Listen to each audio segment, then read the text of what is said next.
So why do we eat? I mean, why do you eat? Do you eat because you're hungry? I want to suggest that we have a whole lot of reasons for eating, and they actually often don't have much to do with hunger at all. In fact, there are 6 different reasons or 6 different hungers that drive our eating decisions. And some of them have very little to do with food at all. Take, for example, thirst. Now, you might think I'm a little crazy at this point, suggesting that thirst is a form of hunger, but it is, because you see, for our ancestors, well, they didn't have water bottles and they didn't have plumbing. They didn't have access to water all the time. So they got a lot of their water from the food they ate. They would walk around, they would eat lots of food, and they would get a lot of their hydration. So guess what? When they started to feel a little dehydrated, their body would send a signal, go eat some food. They would eat the food, they would get the water, and everything would be fine. The challenge is today, most of our food has almost no water in it. In fact, some of our food is basically negative quantities of water. When somebody eats a bag of potato chips, they need water to process it. So guess what? They're a little dehydrated, they get a signal, go eat something. Then they eat something that doesn't give them any water, and worse, robs water from them. Guess what? Now they're even more dehydrated. Guess what? Another signal to eat.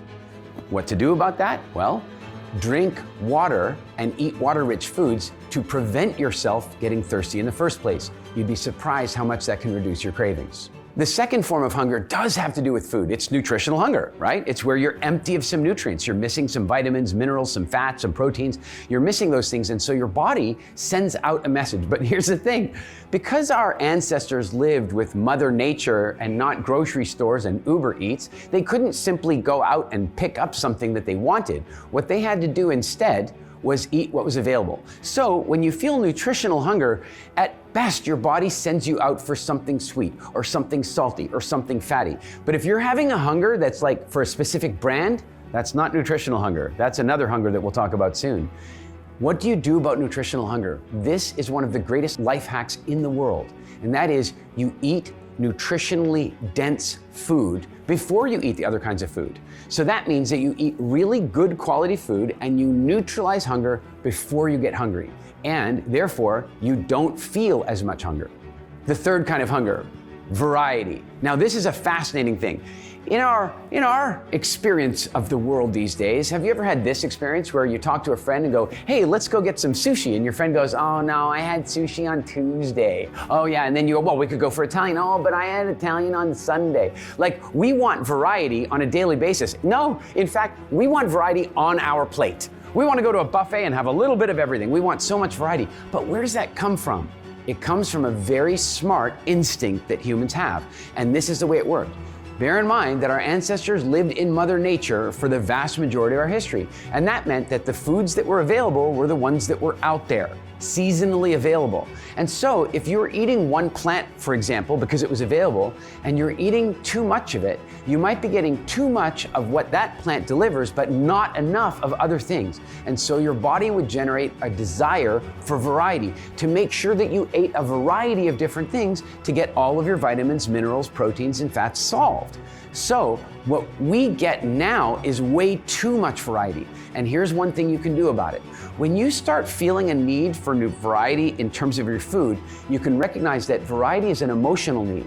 And so you can seek out other forms of variety in your life, other forms of entertainment and adventure, and satisfy that variety emotionally, and then you won't need to satisfy it on your plate. The next hunger is low blood sugar hungry. Here's how you can tell when somebody has it. They're hangry, or fungry, maybe you've heard. This is where somebody's so hungry that they become a different human being, a Jekyll and Hyde experience. This is where temper tantrums can happen, grumpiness, or just low energy. What's happening here is not actually a form of hunger, it's a form of mismanaged energy. Let me explain.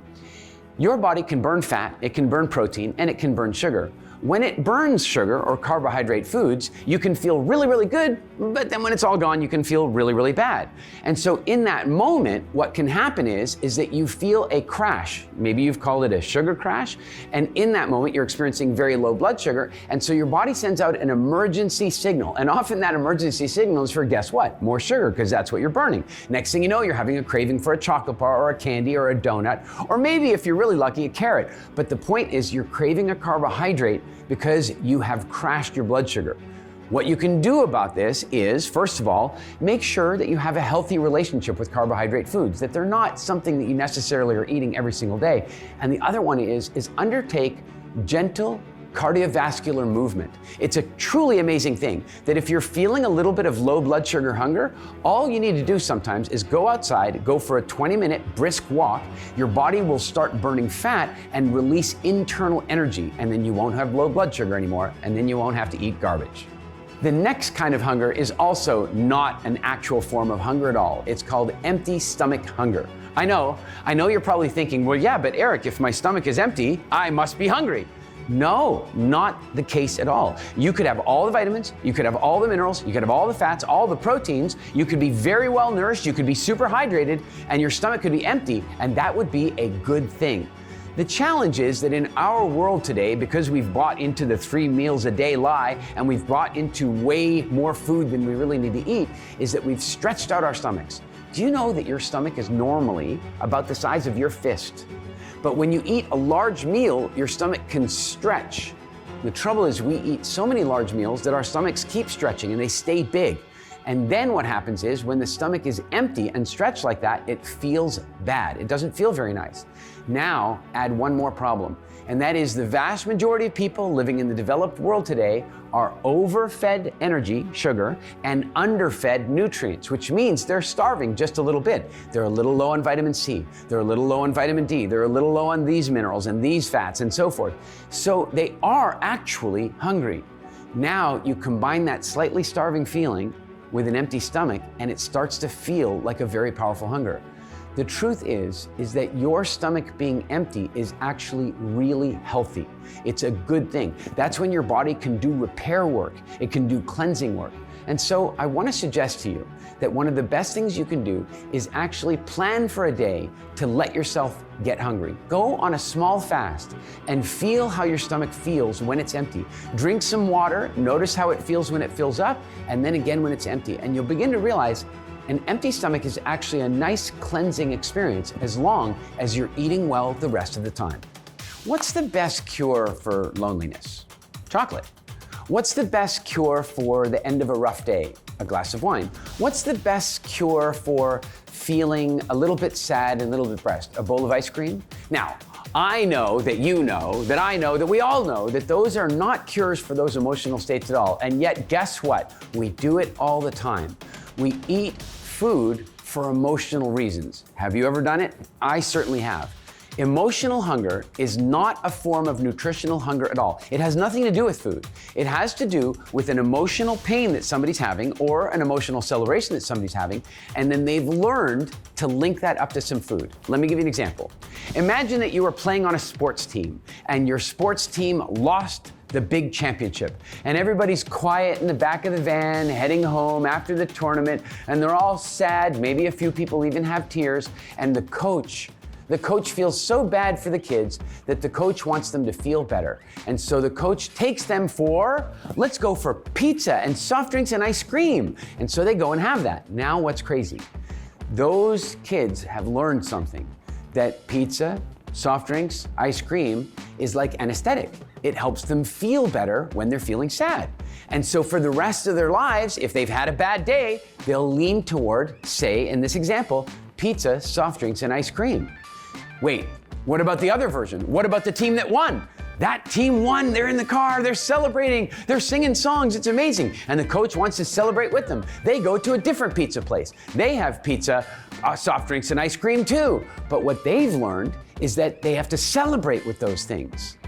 This happened to all of us in some form. You were running along, you skinned your knee, you looked up, you saw your mom was looking. Maybe you cried, you were in pain. Your mom would do anything to end the pain, and she brings you a cookie. And what do you learn in that moment? Cookies take away pain. So what takes away your pain from a food perspective? Does chocolate do it? Ice cream? Glass of wine? What takes away the pain? Well, what I want you to know is that it doesn't take away the pain at all. And in fact, what it does is it makes it worse. Not right away. You see, what happens is you're in that emotional pain and then you eat that food, and for a moment, the pain doesn't go away, you're just distracted from it. You're distracted from it for a moment, but then it comes back. And then it'll even come back worse, because guess what? You just put some junk in your body, and so your body's gonna start to feel gross too. Now you're gonna feel emotionally gross and physically gross. And the cycle repeats. And by the way, there's one more thing I want you to think about. If you're sad and depressed, and you treat your sadness and depression with chocolate, then your body has just learned that all that fat and all that sugar and all that dopamine is available if only your body could somehow trigger sadness and depression. Do you understand what's happening? It's incredibly important that you recognize that emotional hunger is not a form of hunger at all, but it is a path to addiction. And so here's the deal. If you are feeling lonely, take out a piece of paper, take out your phone, and write down 10 other ways to cure your loneliness that come before food. If you're feeling sad, if you're feeling depressed, write 10 different ways. I went through this exact experience. I was home one day, I was feeling really lonely, a little depressed, and I wanted to walk straight to the fridge. I knew there was ice cream in there. I knew there was. Now, it was the best quality ice cream I could get. I happened to choose, it was responsibly sweetened and it didn't have milk in it, so I was justifying it. Have you ever justified? I was justifying. And then suddenly I realized, wait a second now, how on earth is that ice cream gonna make me feel less lonely? I'm alone, I'm feeling lonely, I'm gonna eat the ice cream alone, and I'm still gonna feel lonely, except I'm also gonna probably feel a little gross and lonely. And so I wrote down a list. And you know what was on the top of that list? Call your son. Call your mother. Call your father. You know what's really interesting? A really loving heart-to-heart conversation cures loneliness a lot better than ice cream. And so anytime you're having an emotional low that you feel like you should treat with food, why don't you first try to treat it with something else? And if that fails, you can go to the food later. Now, these 6 hungers, the truth of it is that no one of them is really all that dangerous. It really isn't. The trouble is when they gang up on you. So let's take a look. Let's say you're a little dehydrated, right? You're a little dehydrated and you've got that thirst hunger going, hey, you gotta eat something, you gotta eat something. But then on top of that, maybe you had a bit of a rough day. Now you've got emotional hunger. And then on top of that, well, you got a little bit of low blood sugar hunger. Now all 3 of those hungers are ganging up on you. And you know what's really crazy? The hungrier you are, or the hungrier you feel, the more flexible you will become about your food rules. Let me explain. Let's say you're trying to be good, okay? You're trying to be good. I'm not gonna eat that, I'm being good. Well, have you ever been trying to be good, but then suddenly your mind just rebels and says you're eating it anyway? Well, what's happened in that case is that too many of the hungers got activated and they ganged up on you.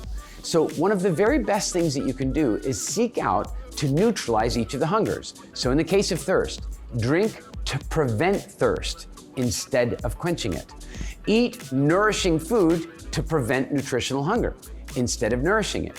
When you feel these hungers, it's almost too late. So if you address them in advance, then they won't have power over you. Neutralize the 6 hungers, and then you'll find yourself eating less, but more importantly, eating more good quality food as well.